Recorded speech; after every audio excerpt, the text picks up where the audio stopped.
Welcome back to DevOps Genius Zone.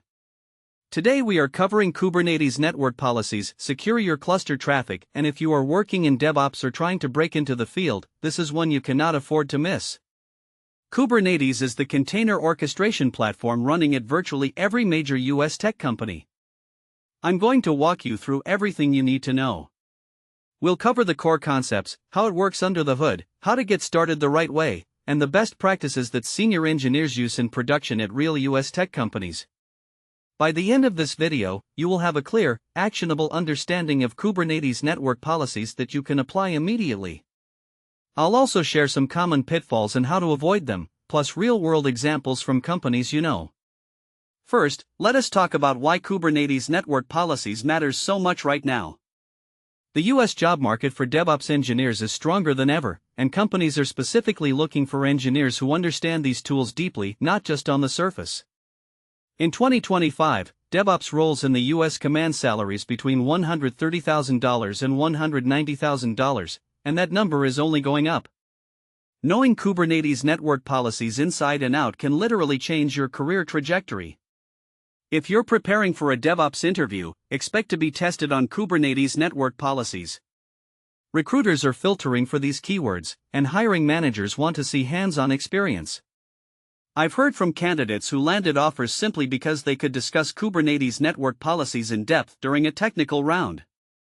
Here is the foundational concept you need to understand. The desired state management model means you define what you want, and the system figures out how to get there. This reconciliation loop runs continuously, comparing the actual state with your desired state and making corrections automatically. That is what makes modern DevOps systems so powerful and resilient. When you embrace this pattern, you stop manually tweaking configurations and start letting the platform maintain reliability for you. It's a mindset shift from imperative to declarative thinking, and once you get it, everything else clicks. Getting started the right way matters more than most engineers realize. Before you touch any configuration, understand your requirements. Version control everything. Use the principle of least privilege. Keep changes small and incremental. And always have a rollback plan ready before you deploy to production. I've seen so many engineers skip these steps and later regret it when they can't recover from a failed deployment.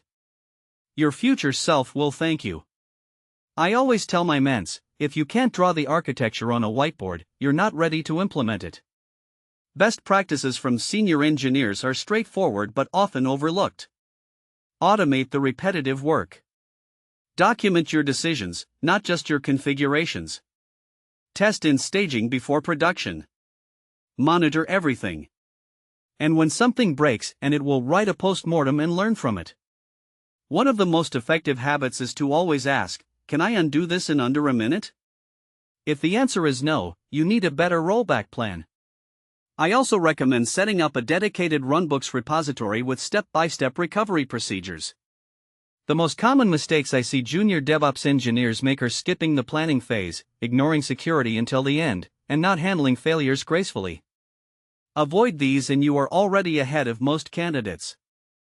For example, never leave sensitive credentials in plain text, even in internal repositories. Use a secret manager or vault solution from day one. Another mistake is logging everything to standard output without a structured format. This makes troubleshooting a nightmare. I've witnessed outages prolonged for hours because the logs were unusable. Spend time on your logging strategy. Here is a real-world example from a US tech company. Teams that implement Kubernetes network policies properly consistently see faster deployment frequency, fewer production incidents, and smaller on-call burden. Engineers spend their time on work that matters instead of firefighting.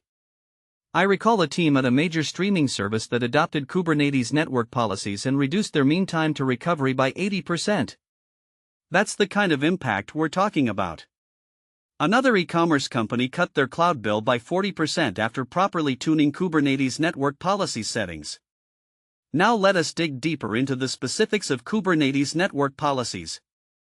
Whether you are on AWS, Azure, or GCP, the principles remain the same. For instance, in AWS you would use ECS or EKS for container orchestration, while in Azure you have AKS, and GCP offers GK. But regardless of the cloud provider, Kubernetes Network Policies enables you to ship features faster, recover from failures in minutes, and scale your infrastructure elastically. If you're running on premises, tools like OpenStack or VMware can integrate similarly, though the patterns remain identical. The key is understanding the abstraction layer Kubernetes Network Policies provides. Let me give you a concrete, hands-on walkthrough so you can see exactly how Kubernetes Network Policies works in practice. Open up your terminal and follow along. Even if you do not have the full environment set up yet, just watching this will give you the mental model you need to succeed. I'll show you common commands, configuration snippets, and the reasoning behind each step. We'll start with the simplest possible working example and then add complexity. We start by defining our desired state. Think of this as the blueprint of what your system should look like. In the DevOps world, we write this blueprint as code, infrastructure as code, configuration files, or policy definitions. This is the single source of truth.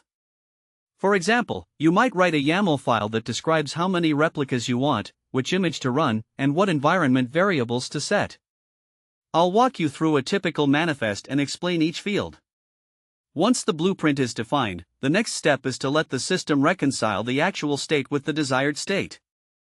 The control loop checks every few seconds. Are the right containers running? Is the correct number of replicas active? If something drifts, the system automatically brings it back into alignment. That's the magic of Kubernetes controllers, Terraform plans, or any reconciliation engine. It's not a one-time setup, it's a continuous process that keeps your infrastructure in check. I'll demonstrate a simple drift scenario and how Kubernetes Network Policies self-heals. Now, let us add monitoring on top of that. Tools like Prometheus and Grafana scrape metrics and show you dashboards. You can see request latency, error rates, and resource usage at a glance. Set alerts so you know immediately when something goes wrong, and with a well-implemented Kubernetes Network Policies setup, the system often heals itself before you even wake up.